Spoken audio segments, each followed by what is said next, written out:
Betting apps వల్ల చాలా మంది జీవితాలు నాశనం చేస్తున్నాడని ఇంతకు ముందు కూడా మాట్లాడాను కదా నేను. హెల్ప్ చేసేటప్పుడు వీడియోలు తీసుకుంటావు, అవి చేసేటప్పుడు వీడియోలు తీసుకుంటావు, అన్నీ నువ్వు వెళ్ళేది వీడియోలు తీసుకుంటున్నావు.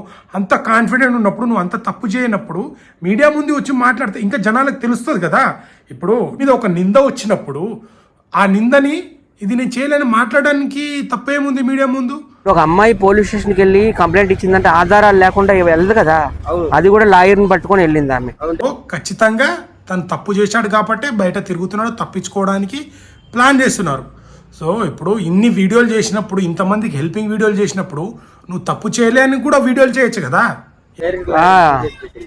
ఆమెకు మత్తు మంది ఇచ్చేసి ఆమెను రేప్ చేసేసి ఆ వీడియోలు తీసి అవన్నీ ఫ్రెండ్స్కి చూపించాడంట. హాయ్ నమస్తే అందరికీ. సో ఈరోజు టాపిక్ ఏంటంటే మన హర్ష సాయి గురించి. హర్ష సాయి మీద అయితే ఒక అమ్మాయి కేసు పెట్టింది. కలిసినప్పుడు నా దగ్గర ఒక స్టోరీ ఉందని చెప్పి తన సినిమా స్టార్ట్ అయింది, గ్లిమ్స్ ఏదో రిలీజ్ అయింది, ఈవెంట్కి అటెంప్ట్ అయ్యారు, అంత అయింది. సో కొన్ని రోజుల తర్వాత అమ్మాయి తనని ప్రేమిస్తున్నా అని, దాని తర్వాత ఇతను తన దగ్గర ఉన్న మూవీ తీసుకోవాలని ప్లాన్ చేసిండు. సో ఆడియో రికార్డ్స్ అన్నీ వచ్చినాయి, ఓకే. సో హర్ష సాయి మీద ఆల్రెడీ బెట్టింగ్ ప్రమోట్ చేస్తారని చాలా యాప్స్ అని తను కూడా ఒప్పుకున్నారు, కొన్ని చేస్తున్నాను ఒప్పుకున్నారు. సో నా దగ్గర రాకపోతే నేను వేరే వాళ్ళు చేస్తారని తను కూడా ఎక్స్ప్లెనేషన్ ఇవ్వడం జరిగింది. చాలామంది హెల్ప్ చేసిండు, ఓకే. బట్ ఇప్పుడు ఎవరికైనా ఒక కామన్ మ్యాన్కి అరే నువ్వు దొంగరా అన్నప్పుడు నేను దొంగ కాదని చెప్పి వచ్చి మాట్లాడతారు బరాబర్. సో హర్ష సాయి ఎంతో మందికి సేవలు చేసి ఎంతో మందికి ఆదుకున్న ఒక మంచి, అంటే చాలామంది ఏమంటున్నారంటే తను మంచి చేసిండు కదా అని. అంటే మంచి చేస్తే తప్పు ఏదైనా చేయొచ్చా? అంటే మంచి ముసుగులో ఏదైనా చేస్తే రైట్ అనేది కరెక్ట్ కాదు. ఎడిటింగ్ చేస్తున్నాడని అప్పటి నుంచే స్టార్ట్ అయిపోయింది హర్ష సాయి ఇలా చేస్తున్నాడని. దాంతోడు ఈ అమ్మాయి అంటే వాళ్ళిద్దరి మధ్యలో మంచిగా ఉన్నప్పుడు ఇద్దరు బాగున్నారు, అన్నీ జరిగినాయి. తర్వాత చెడిన తర్వాత ఇలా బయటకు వచ్చింది. సో ఇప్పుడు హర్ష సాయి చేయట్లేదు అని చాలామంది లేదు హర్ష సాయి చేయలేడు అంటున్నారు కదా. మరి చేయలేనప్పుడు ఇప్పుడు మీడియా ముందు వచ్చి మాట్లాడాలి కదా. సో నువ్వు మీడియా ముందు ఇప్పుడు హెల్ప్ చేసేటప్పుడు వీడియోలు తీసుకుంటావు, అవి చేసేటప్పుడు వీడియోలు తీసుకుంటావు, అన్నీ నువ్వు వెళ్ళేది వీడియోలు తీసుకుంటున్నావు. అంత కాన్ఫిడెంట్ ఉన్నప్పుడు, నువ్వు అంత తప్పు చేయనప్పుడు మీడియా ముందు వచ్చి మాట్లాడితే ఇంకా జనాలకు తెలుస్తుంది కదా. ఇప్పుడు నువ్వు ఎక్కడో దాకా అంటే ఆల్రెడీ పోలీసులకు చిక్కకుండా తిరుగుతున్నాను అంటున్నారు. నువ్వు అంత కాన్ఫిడెంట్గా ఉంటే నువ్వు మాట్లాడాలి. సో నీ వీడియోలు ఎట్లా బయటకు వచ్చినాయి? నువ్వు గుండి తెగిపోతే బయట వీడియో, గుండి తెగినాక కుట్పించుకున్నట్టు ఆపదాచుకున్నప్పుడు అలాంటి వీడియోలు బయటకు వచ్చినప్పుడు, నువ్వు నీ మీద ఒక నింద వచ్చినప్పుడు ఆ నిందని ఇది నేను చేయలేని మాట్లాడడానికి తప్పేముంది మీడియా ముందు? సో ఖచ్చితంగా మీడియా ముందు రావట్లేదు, తను తప్పించుకున్నాడంటే 100% తను కూడా తప్పు చేసిండ. ఎందుకంటే ఇప్పుడు మనం తప్పు చేసినప్పుడు ఖచ్చితంగా, సో ఇప్పుడు నేనున్నాను, ఒక వ్యక్తి నా మీద ఒక నింద వేసారు అనుకో, సో నేను వస్తాను, ఇగో నా మీద ఈ నింద వచ్చింది, దీంట్లో జరిగింది ఇది అని వచ్చి మాట్లాడాలి. సో మాట్లాడకుండా తిరుగుతున్నాడంటే అంటే తను తప్పించుకోవాలని. మరి తను తప్పు చేయనప్పుడు ఇట్లా దాక్కుండా తిరగడం ఎందుకు? ఆ పోలీస్ స్టేషన్లో కేసు వచ్చినప్పుడు వచ్చి పోలీసులతో మాట్లాడి జరిగింది ఇదని చెప్పొచ్చు కదా. సో ఖచ్చితంగా తను తప్పు చేశాడు కాబట్టి బయట తిరుగుతున్నాడు, తప్పించుకోవడానికి ప్లాన్ చేస్తున్నారు. సో ఇప్పుడు ఇన్ని వీడియోలు చేసినప్పుడు, ఇంతమందికి హెల్పింగ్ వీడియోలు చేసినప్పుడు నువ్వు తప్పు చేయలేని కూడా వీడియోలు చేయొచ్చు కదా. ఎందుకు చేయట్లేదు?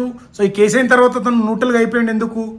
సో దీని వెంబడి ఇంకా 2-3 యూట్యూబర్లు ఉన్నారంట, వాళ్ళు కూడా బయట వస్తున్నారు, వాళ్ళు కూడా తప్పు చేసినారని, వాళ్ళు కూడా ప్రమేయం ఉందని. సో ఇక్కడ ఏంటంటే డబ్బు పంచి సింపతి, మన ఇండియాలో ఏంటంటే డబ్బు పంచుతున్నానంటే అవి అలాంటివి చేస్తే ఎక్కడికో సింపతి వెళ్ళిపోతుంది. వీళ్ళు అనుకున్నది క్యాచ్ చేసుకొని డబ్బులు సంపాదించుకొని ఏదో వీళ్ళు దానం చేస్తున్నట్టు, గొప్ప వీళ్ళే ఎక్కడో పుట్టుకథను వచ్చినట్టు, వీళ్ళు మొత్తం దాన కర్ణులు, వీర కర్ణులు, పైనుంచి ఊడిపడ్డారు అని. అలాంటి ఊడిపడ్డోళ్ళు అయితే ఇలా చిల్లర బుద్ధులు ఎందుకు? దీనికోసమేనా అంతా? దీనికోసమేనా? ప్రపంచం మొత్తం దీనికోసమే అల్లకల్లోలం అయిపోతుంది అన్నట్టు. నేనేదో సత్యపూసన అని కాదు, నాలో ఏదైనా మైనస్ ఉండదని కాదు, ఏదైనా ఉండొచ్చు. బట్ చేసే ఒక సెలబ్రిటీ అన్నప్పుడు, ఒక స్థాయిలోకి వెళ్ళినప్పుడు మనం ఉండే పద్ధతి, మనం చేసే పనులు చాలా జాగ్రత్తగా ఉండాలి. ఎవరున్నా కానీ ఆ ప్లేస్లో ఎవరున్నా మనం ఉన్న హోదా ఏంది, మనం చేస్తున్న పనులు ఏంది, దీనివల్ల ప్రభావితం ఎంత అవుతుంది, మనం ఎక్కడున్నాం, ఇవన్నీ ఆలోచించరాదా? సో దేవుడు ఆదుకున్నాడు, ఇవన్నీ ఆదుకున్నప్పుడు ఇలాంటివి ఉన్నప్పుడు కూడా జాగ్రత్త పడాలి కదా. తను కేసు పెట్టినప్పుడు ఎదుర్కోవాలి కదా. దాన్ని దాక్కోవడం ఎందుకు, తిరగడం ఎందుకు? ఎక్కడెక్కడ తప్పు చేయలేదు వాళ్ళని వీళ్ళని బెదిరించి తప్పు చేయనప్పుడు ముందుకు వచ్చి మాట్లాడాలి, పోలీస్ స్టేషన్కి వెళ్ళాలి.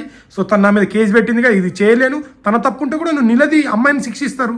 అమ్మాయి తప్పు ఉంటే ఫేక్ పెట్టిందా అది నిరూపించు, అమ్మాయిని జైల్లో పంపిస్తారు. ఇలా దాక్కోవడం ఏంది అంటే ఇన్ని రోజులు నువ్వు సంపాదించింది చాలామంది బెట్టింగ్ వల్ల అని వెళ్ళిరు. అంటే నువ్వు హెల్ప్ చేస్తున్నా అనే ముసుగులో నీవు సంపాదించుకొని దానం చేస్తున్నా అని ఏమైనా క్రియేట్ చేసిన పక్కా ఇదే అనిపిస్తుంది. సో మీరు హర్ష సాయి ఫ్యాన్స్ అయితే మీరు కమెంట్ చేయండి, మీ హర్ష సాయి అన్న రమ్మని చెప్పండి. హర్ష సాయి తప్పు ఉంటే హర్ష సాయిని శిక్షిస్తారు, అమ్మాయి తప్పు ఉంటే అమ్మాయి దాక్కోవడం అంటేనే అర్థం. మీడియా ముందు రాకుండా మాట్లాడకుండా అంటే హెల్పింగ్ నేచర్ చేసినప్పుడు ఇన్ని వీడియోలు చేసినావు, నేను ఇంతమందిని చదువుకున్నాను, నాకు ఇది ఉన్నప్పుడు ఇప్పుడు కూడా నేను ఇది చేయలేను అని చెప్పొచ్చు కదా. సో ఒకవేళ హర్షసాయి తప్పు లేకుంటే మేము హర్షసాయిని సపోర్ట్ చేస్తాం. మంచి చేసిన అంతమందిని చదివించుకున్నావు, అంత మంచి చావుదాకా ఇల్లు కాపాడుకున్నావు, బోర్లు వేయించినావు, ఇంత వేయించినప్పుడు నువ్వు మీడియా ముందు వచ్చి వీడియోలు చేయడానికి అంత కాన్ఫిడెంట్ ఉంది. కానీ నీ మీద ఒక కేసు వేస్తే ఇది కాదు నేను తప్పు చేయలేని చెప్పడానికి అంత ధైర్యం రావట్లేదా నీకు? రా యూట్యూబ్లో రా, TV9లో పెట్టు, యూట్యూబ్లో లైవ్లు పెట్టు. ఎందుకు? వై? అర్థం చేసుకోండి. అప్పుడే తప్పు కాదు, ఇది జరిగింది, దీనివల్ల ఆమె కావాలని కుట్ర చేస్తుంది అని చెప్తారు. ఎందుకు చెప్పట్లేదు? అప్పుడే కదా అర్థమైంది. కేసు పెట్టింది ఎప్పుడో ఎవరికి దొరకకుండా తిరుగుతున్నారంటే ఖచ్చితంగా హర్ష సాయిది దీనిలో తప్పు ఉన్నట్టే అనిపిస్తుంది. సో మీరు ఏమనుకుంటున్నారో కామెంట్ చేయండి. సో మీరు హర్ష సాయి ఫ్యాన్ అయితే పిలవండి, మీ అన్నని పిలిచి చెప్పమని చెప్పండి లైవ్గా. ఒకవేళ హర్ష సాయి కరెక్ట్ ఉంటే నేను సపోర్ట్ చేస్తాను, అమ్మాయి తప్పు ఉంటే అమ్మాయిని శిక్షించాలి. కానీ ఒక స్థాయి వచ్చిన తర్వాత ఎంత జాగ్రత్తగా ఉంటే అంత మంచిది. లేదంటే ఇదే సంగతి, మన లోకమంతా దీనికోసమే అన్నట్టు ఉంది. సమాజం ఎటు పోతుందో ఏమో.